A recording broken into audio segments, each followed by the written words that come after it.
Guess what we're up to today, my friends? Guess what we are up to today? That's right, you guessed it. We are on our way over to this week's dating event. I'm very confident that I have the right location and I have the right time this time. So we should get there without a problem. If you remember from last time, maybe about 3 weeks ago, we tried to go to our first dating event in a long while. And at that one, we went to the wrong address. When you purchase your ticket, you have to indicate a man or woman ticket. And then they give you this option where you can buy an understudy ticket. And what that is basically, you can either pay full price for the ticket or you can get in for free. But when you opt for the free option, you're like taking a chance essentially, because like with the free ones, it's just if they have space for you essentially. As the date comes closer, I'll watch the ticket sales. And if I notice that it's not selling out, I'll opt for the free option if it's available, because I think your chances are just greater. Like if it hasn't sold out and it's literally the day before the event, there's a good chance, in my opinion, that you'll still be able to get in for free. So here's how this is gonna work. I'm walking over to the venue right now. It's at a brewery. I show up, I have to wait, or I sign in, I wait, and then I kind of have to wait until all the ticketed members get their seat first. And then, apparently, they then go to the people who are like the roster of the free people, and then they let them in based on like a first come, first serve basis. So I'll report back. I'll let you know if we get in. We're opting for a free option, but you know, like I said, there's no guarantee. So we'll just see. We're gonna show up. I'm about 5 minutes away. We're gonna show up, and I'll let you know if we get in. Kevinisomoto says, welcome to the vlog. We had the correct time. We had the correct location. All systems were go, my friends.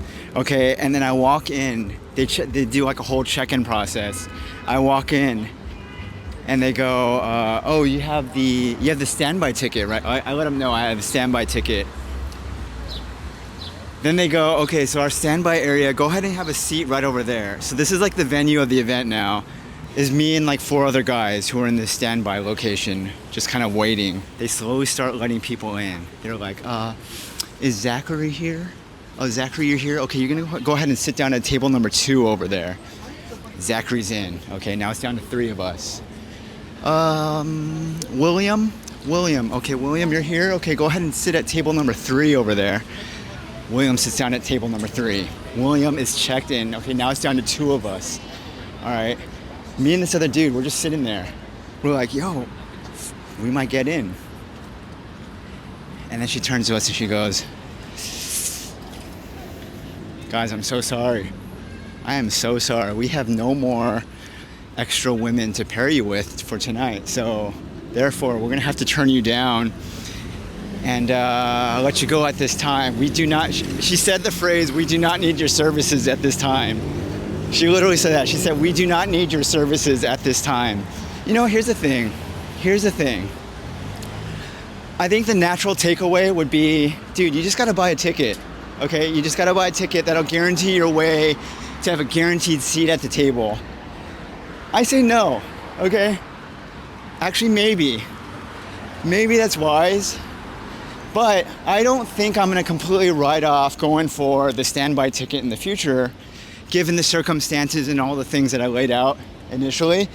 Because, you know, when I showed up, there were, 3/4 of the group who were standbys who did indeed get in for free. So it's not impossible to get in for free. Maybe if it's like out of the way or something like that. This is like kind of close to home, so it's not that big of a deal that I didn't get in.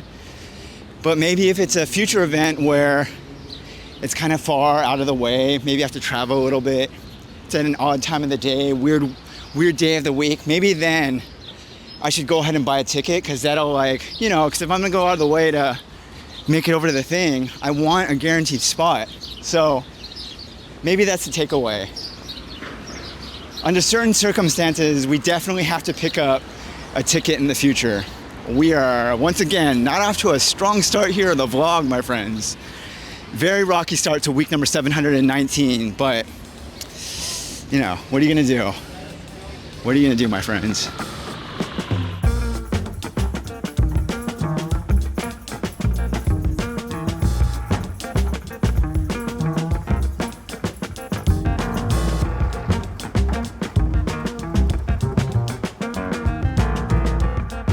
Hello, my friends. It's year 14, week number 719.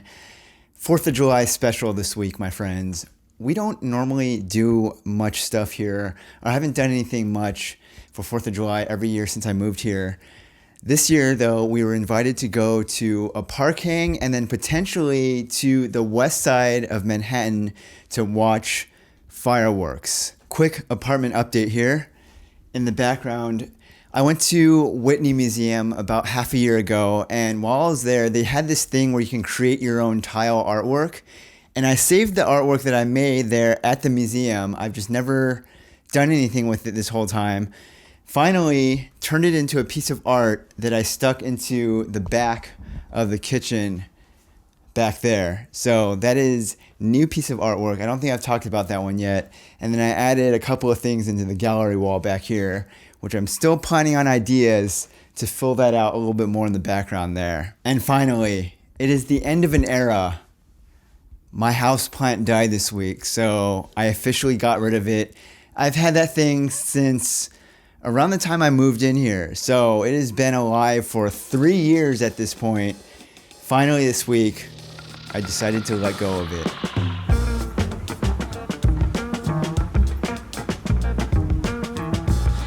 I have some unfortunate news regarding the New York City Marathon coming up. I made this proclamation that I was going to run the 2025 marathon a few videos ago. And basically I explained how in order to qualify to get into the race, you have to do what they call 9+1. In the year prior to your actual race year, you have to sign up for 9 qualifying races and 1 volunteer race. That's the 9+1. So you have to do 10 races in the year before you actually run your race. So for example, the people who are running this year's marathon completed their 9+1 last year. My plan was to complete the 9+1 this year, ensuring my spot into the 2025 marathon. However, I went to running club this past week, and I was talking to some of the people there who had the same plan as me, and they're basically saying, yeah, if you haven't signed up for your 9+1 for next year already, you're not getting in this year. It's so competitive to get a spot in the marathon that they have one date in which they release all of the upcoming year's race dates for the 9+1. And if you don't sign up on that one single day where they open it up, you're pretty much done, right? So because I didn't know that, I was expecting to go in and just sign up for my races, and it's already all filled for 2025. So now, kind of sucks because I was planning on running this next year. But now the new goal is train for the New York City Marathon 2026. I'm now ready. I know how this all works now. So 2026 is the year. We're back at the park. We're going to meet up for this Central Park hang. I think the plan is to hang out at Central Park for the next couple of hours and then eventually walk over to possibly see fireworks somewhere out on the west side over there.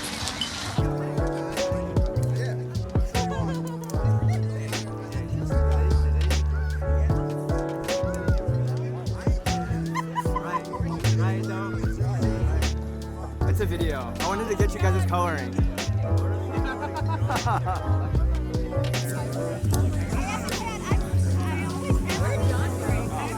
They met some British people.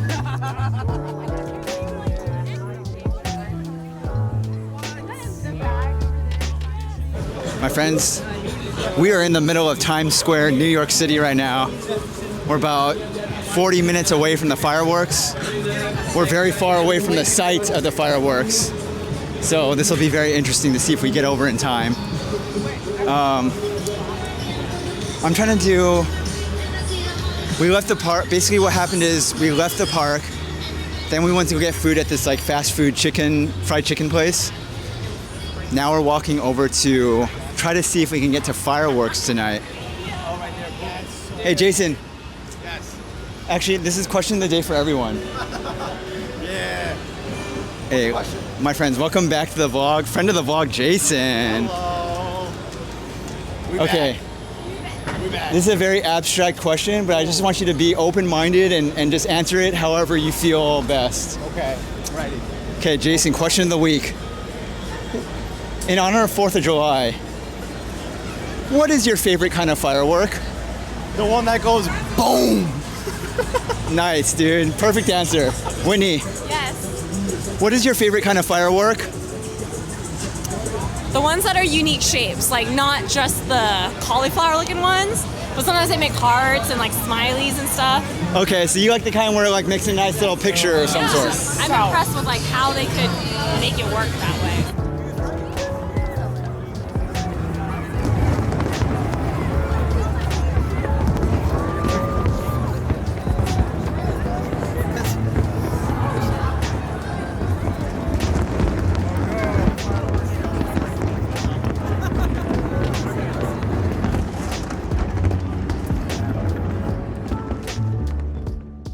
While I was at the park hang, I reconnected with someone who I haven't seen in a while. I find out that they're a runner. So this next week, I'm gonna try to reconnect with them and ask if they'll go on a run with us. So that'll be this next week. Thank you for watching the video. This has been year 14, week number 719. Next week will be week number 720.